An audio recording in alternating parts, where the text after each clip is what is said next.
여러분 안녕하십니까? 광주 MBC 뉴스투데이 시작합니다. 먼저 오늘의 주요 뉴스입니다. AI 인공지능 선도도시를 만들기 위해 광주시가 AI 영재고 설립에 공을 들이고 있습니다. 윤석열 대통령도 공약사항인 인공지능 영재고등학교를 챙기겠다고 밝혀 사업 성사 여부가 주목받고 있습니다. 쌀값이 45년 만에 최대 하락폭을 기록하면서 농림축산식품부 국정감사장이 근본 대책을 촉구하는 국회의원들의 성토의 장이 됐습니다. 러시아의 우크라이나 침공이 장기화되고 강제 징집령까지 내려지면서 광주 고려인 마을의 근심이 커지고 있습니다. 고 이건희 회장 유족이 기증한 국보급 문화재를 감상할 수 있는 기회가 국립광주박물관과 광주시립미술관에 마련됩니다.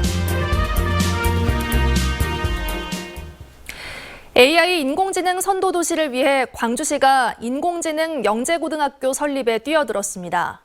최근 광주를 방문한 윤석열 대통령도 광주 공약인 인공지능 영재고를 직접 챙기면서 설립에 속도가 붙을 전망입니다. 보도에 김영창 기자입니다. 강의실이 AI 관련 수업을 받는 학생들로 가득 찼습니다.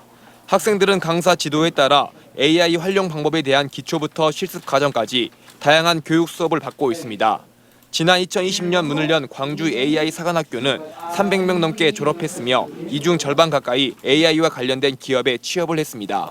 고등학교나 대학교에서 인공지능과 관련한 거를 못 배웠었는데 여기 와가지고 인공지능에 대한 거를 많이 배웠고 이후에 취업을 하게 된다면 에너지 기업으로 취업을 해서 여기에 광주과학기술원과 전남대, 조선대 등 4개 대학교가 AI 실무 인력 대응을 위한 AI 융합대학 지원 사업을 추진하고 있습니다.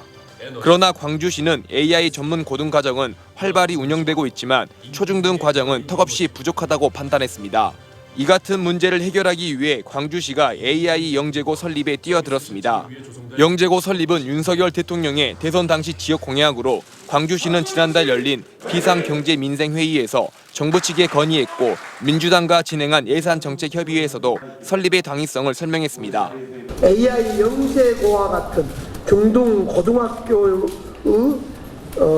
과정을 만들어내는 것이 우리 광주시의 목표입니다. 그래서 인재도 양성하고 기업도 더 많이 유치하고 광주시가 추진하는 AI 영재고는 부산에 있는 한국과학기술원, 카이스트 부설 한국과학영재학교가 모델이 될 것으로 보입니다. 광주과학기술원법에 고등학교 과정 이하의 학교를 둘 수 있다는 조항을 신설해 광주과학기술원 부설로 운영하는 방식입니다. 다만 충북에서도 AI 영재고 설립을 추진하고 있어 경쟁도 불가피한 상황. 광주시는 AI 데이터 센터 구축과 기업 유치 등 인프라 면에서 한 발 앞서고 있는 점을 강조했습니다. 높은 수준의 교육이 이루어질 수 있도록 하기 위해서 여러 차원으로 고민을 하고 있는데 그런 차원에서 아마 그렇게 진행을 하고 있습니다. 광주시는 다음 주쯤 과학기술정보통신부를 방문해 AI 영재고 설립을 위한 검토를 구체적으로 논의할 것이라고 밝혔습니다. MBC 뉴스 김영창입니다. 무등산 방공포대 이전을 추진하는 광주시가 대상지로 광주 군공항을 우선 검토하고 있습니다. 김광진 광주시 문화경제부시장은 기자들과의 차담회에서 시민 수용성을 확보하는 것을 전제로 방공포대를 군공항으로 이전하는 것도 하나의 방안이 될 수 있다며 새로운 적지가 나온다면 같이 고민할 것이라고 밝혔습니다. 다만 군공항을 이전할 때 함께 옮겨가는 것을 전제하고 있다고 설명했습니다. 지난 2015년과 2017년에도 군공항은 방공포대 이전 후보지로 거론됐지만 방공포대와 탄약고 등 관련 시설을 군공항에 집약하면 군공항 이전이 더 어려워지는 게 아니냐는 인식에 반대 여론이 일었습니다. 이제 정말 쌀쌀하게 느껴지기도 하는 완연한 가을이 이어지고 있습니다. 특히 아침 저녁으로는 기온이 많이 내림세를 보입니다. 겉옷 꼭 챙겨 입고 나오시는 게 좋겠습니다. 오늘 출근길 기온 어제에 비해 많이 낮아졌습니다. 광주의 기온 15도 안팎으로 어제보다 4, 5도가량 낮은 기온으로 출발했고요. 한낮 기온은 22도 안팎으로 어제보다 2도가량 높은 기온 예상됩니다. 종일 선선한 날씨가 이어질 전망입니다. 하늘 모습 보시면 구름 구름 많이 지나고 있습니다. 오늘은 종일 흐린 듯한 날씨가 이어지겠고요. 대기 순환은 아주 양호해서 광주와 전남 전 권역의 미세먼지 농도 좋음 수준 보이고 있습니다. 날씨 정보였습니다. 우크라이나를 침공한 러시아가 강제 동원령을 내리면서 러시아에 사는 고려인들도 징집 대상이 되고 있습니다. 징집 대상이 된 자녀를 둔 광주 고려인 마을 주민들의 가슴은 타들어가고 있습니다. 임지은 기자가 보도합니다. 11년 전 우즈베키스탄에서 한국으로 들어와 광주 고려인 마을에 정착한 김 씨가 러시아에 있는 아들과 주고받은 메시지를 바라봅니다. 러시아 정부가 우크라이나와 전쟁을 위해 군 동원령을 선포하면서 고려인들까지 징집 대상에 포함되고 있기 때문입니다. 전쟁터로 내몰릴 수 있는 아들을 러시아에 둔 아버지가 할 수 있는 일은 기도뿐입니다. Мои дети хорошо жили, чтобы мои внучки хорошо, нормально ходили в школу, чтобы все было.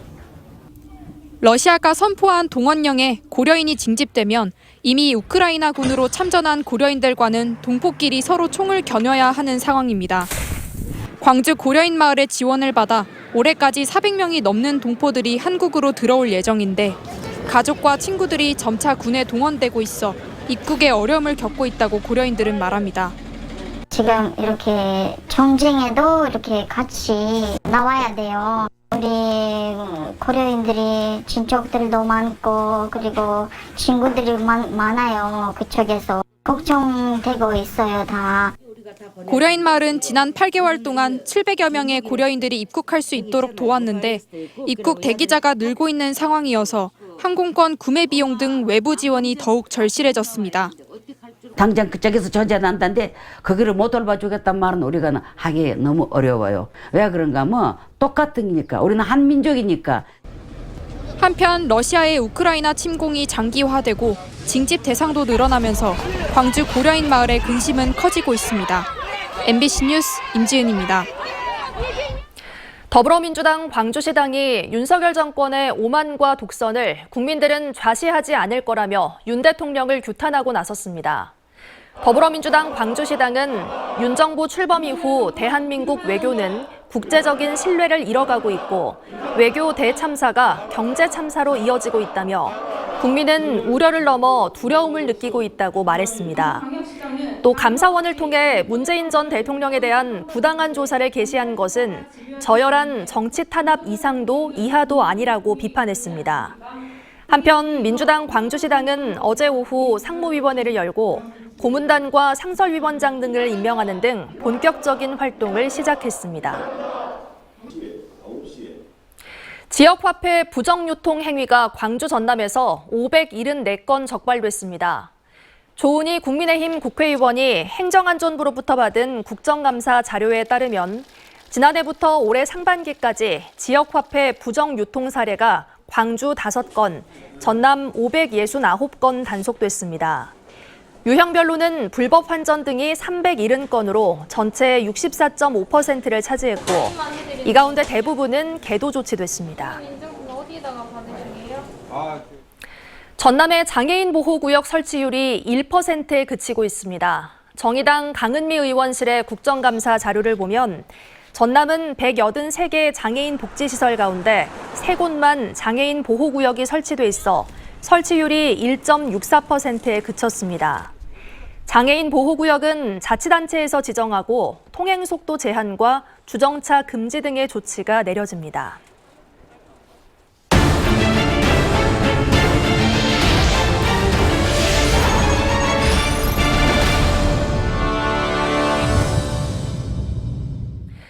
쌀값이 관련 통계 집계 이후 45년 만에 최대 하락폭을 보이면서 농림축산식품부 국정감사장은 쌀값 문제가 최대 이슈였습니다. 호남 지역 국회의원들은 단발성 처방이 아닌 근본 대책을 정부에 촉구했습니다. 문현철 기자가 취재했습니다. 사상 초유의 쌀값 폭락 사태가 빚어지자 정부가 45만 톤 시장 격리를 발표하는 등 성난 농심 잠재우기에 나섰습니다. 정부 비축 물량까지 포함하면 90만 톤. 당장 끝없는 폭락이란 급한 불은 껐다는 평가입니다. 그러나 농림부 국정감사장은 보다 근본적인 대책이 강구돼야 한다는 질타가 쏟아졌습니다. 지난해 정부를 대신해 남는 쌀을 자체 수매한 전국 농협들이 떠하는 추정 손실만 2,700억 원. 서삼석 의원은 뒤늦은 시장 격리와 최저가 입찰 방식의 역공매가 폭락을 부추긴 만큼 농협 손실을 정부가 배상해야 한다고 주장했습니다. 또 변동 직불금제가 폐지되면서 최소한의 생산비 보장 장치가 사라졌다며 생산비 보장 법제화를 촉구했습니다. 이미 미국, 일본 등도 농업인을 위한 다양한 직접 지원 대책들을 운영하고 있습니다. 이러한 사례들을 국내에 인용하여 농업인을 위한 최소한의 소득 보장 차원에서 생산비 보장을 반드시 법제화해야 합니다. 해마다 의무적으로 들여와야 하는 40만 8,700톤의 수입쌀도 도마 위에 올랐습니다. 신정훈 의원은 국내 쌀 소비량의 10%가 넘는 의무 수입쌀을 해외 원조로 돌려서 국내 유통을 줄여야 한다고 주장했습니다. 또 쌀 생산량 조정을 위해 추진한 벼 재배 면적 감소 또한 정부 의지가 전혀 안 보인다는 지적도 제기됐습니다. 김승남 의원은 농림부가 올해 3만 2천 헥타르를 줄이겠다고 발표했지만 실제 감축 면적은 4,500여 헥타르에 그쳤다고 밝혔습니다. 논타작물 재배 지원 사업을 폐지하기 전까지는 벼 재배 면적이 해마다 2만 헥타르 이상 줄었다고 주장했습니다. 농림부 국감장에서는 또 정부가 초과 생산된 쌀을 의무 매입하는 내용의 양곡관리법 개정안도 뜨거운 감자였습니다. 야당은 쌀값 안정을 위한 최소한의 제도적 장치라는 입장인 반면에 정부와 여당은 쌀 시장을 왜곡할 수 있다며 부정적인 입장입니다. MBC 뉴스 문현철입니다. 누구나 이용할 수 있는 공영주차장을 어민들이 수년 동안 그물수리장으로 무단 사용해 논란이 일고 있습니다. 최근 행정기관으로부터 정식으로 사용 허가를 받긴 했지만 이용객들은 악취 등의 문제를 지적하고 있습니다. 보도에 김단비 기자입니다. 여수수 옆 공판장 옆 주차장입니다. 곳곳에 펼쳐진 그물들이 눈에 들어옵니다. 보시는 것처럼 주차장 한가운데를 가로질러 그물들이 길게 늘어져 있습니다. 안강망협회 어민들이 그물을 수리하는 공간으로 주차장을 사용하고 있는 겁니다. 해당 주차장은 여수지방해양수산청 부지로 여수시가 관리하는 엄연한 공용공간입니다. 이용객들은 악취 등의 피해를 호소합니다. 그물에서 나오는 악취도 있고 제일 그물을 이제 물을 갖다 피해놓고 있으니까 쉽게 말해서 탈이나 이런 것이 많이 발생해요. 어민들이 사용하고 있는 면적은 주차장 전체 부지의 절반인 3,000제곱미터. 10여 척의 어선수에 비해 사용 면적이 너무 넓다는 지적도 나옵니다. 지금 척수가 줄어졌는데 옛날 숫자가 많았을 때 범위를 차지하게 하면은 안 되죠. 어민들은 수년 동안 무단으로 주차장을 사용해왔던 것으로 확인됐습니다. 오랜 관행이었고 행정기관도 암묵적으로 동의했다는 게 어민들의 입장입니다. 하지만 민원이 잇따르자 지난달에서야 행정기관으로부터 정식으로 사용 허가를 받았습니다. 그 안에 가운데 펜스도 시에서 다 이렇게 해준 것이고 예. 그 말씀 지금까지 그래 왔으니까 예. 단지 이번에 그 민원으로 인해서 여수시는 1년 단위로 허가를 내주고 관리가 허술한 경우 허가를 취소하기로 했습니다. 허가 이유에 대해서는 국동항 내 어민들의 작업 공간이 마땅치 않고 주차 공간이 부족하지 않았다고 설명했습니다. 주차장 사용 허가 기간은 내년 9월 26일까지. 무단 사용 논란은 일단락됐지만 악취 등 남은 문제는 주차장을 사용하는 어민과 감독기관의 손에 달렸습니다. MBC 뉴스 김담입니다. 한국토지주택공사 LH가 광주과학기술원의 잔여 부지를 매각하면서 20년간 묵은 이자를 요구해 두 기관이 갈등을 겪고 있습니다. 지스트와 LH 등에 따르면 최근 지스트가 잔여 부지 가운데 5%가량을 연구시설 용지로 매입하려고 하자 LH는 지스트의 조성 원가 64억 원에 20년간 가산이자 61억 원을 더해 총 125억 원에 매입하라고 요구했습니다.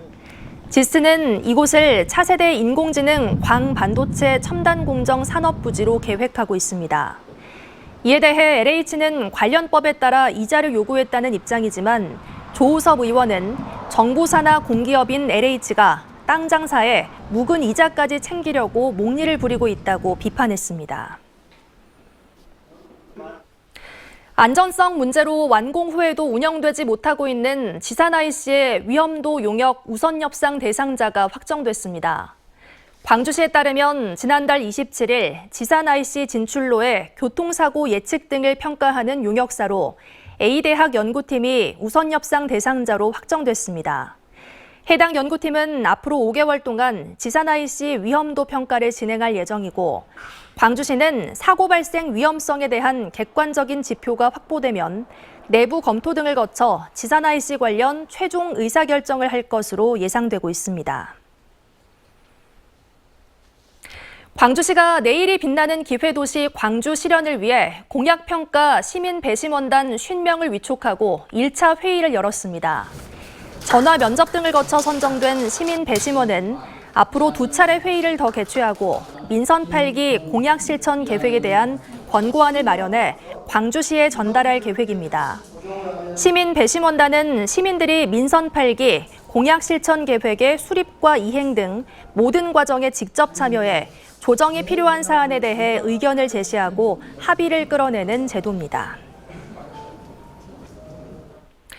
고 이건희 회장 유족이 국립중앙박물관과 현대미술관에 기증한 국보급 문화재를 한눈에 감상할 수 있는 자리가 마련됐습니다.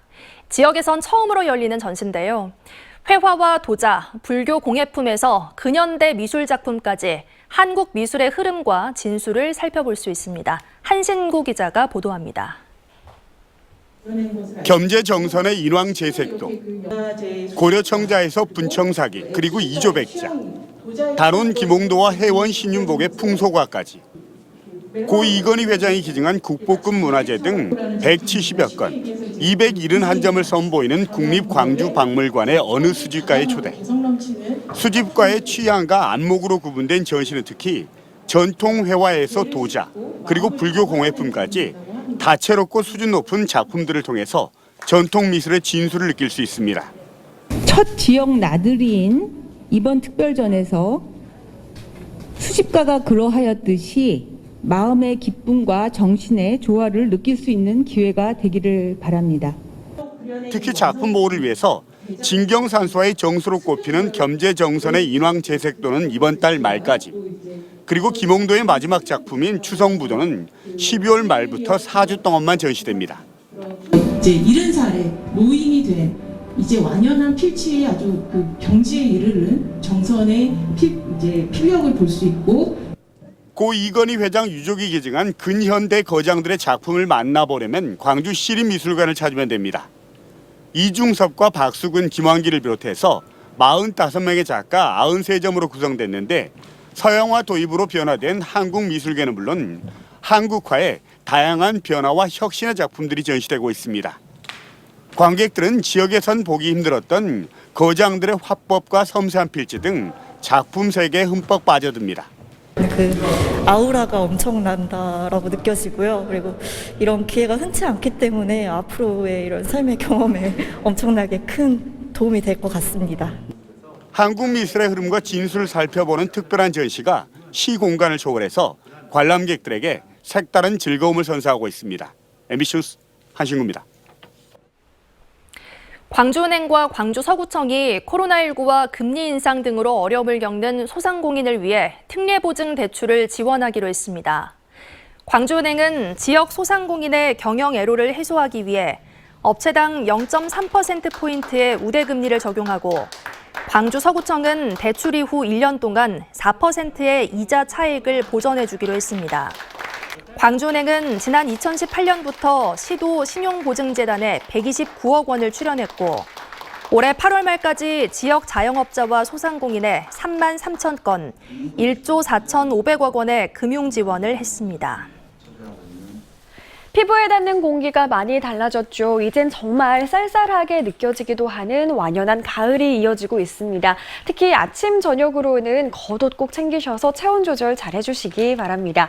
오늘 출근길 기온 어제에 비해 많이 낮아졌습니다. 광주의 아침 기온 15도 안팎으로 어제보다 3, 4도가량 낮은 기온으로 출발했고요. 한낮 기온 22도로 어제보다 2도가량 높은 가운데 종일 선선한 날씨가 이어질 전망입니다. 하늘 모습 보시면 오늘도 구름은 가득합니다. 종일 흐린 듯한 날씨가 이어지겠습니다. 이틀 사이 기온은 10도가량 내림세를 보였습니다. 영광의 낮 기온 20도, 장성의 낮 기온 21도로 대부분 지역의 한낮 기온이 20도 초반대에 머물겠습니다. 신안의 낮 기온 20도에 그치겠고요. 여수의 낮 기온 21도 보이겠습니다. 전해상의 풍랑주의보가 발효 중입니다. 해상 안전사고 없도록 각별히 주의하셔야겠고요. 바다의 물결 전해상에서 최고 4m로 매우 거세게 일겠습니다. 앞으로 기온은 점차 내림세를 보일 전망입니다. 날씨 정보였습니다. 이상으로 뉴스를 마칩니다. 시청해주신 여러분 고맙습니다.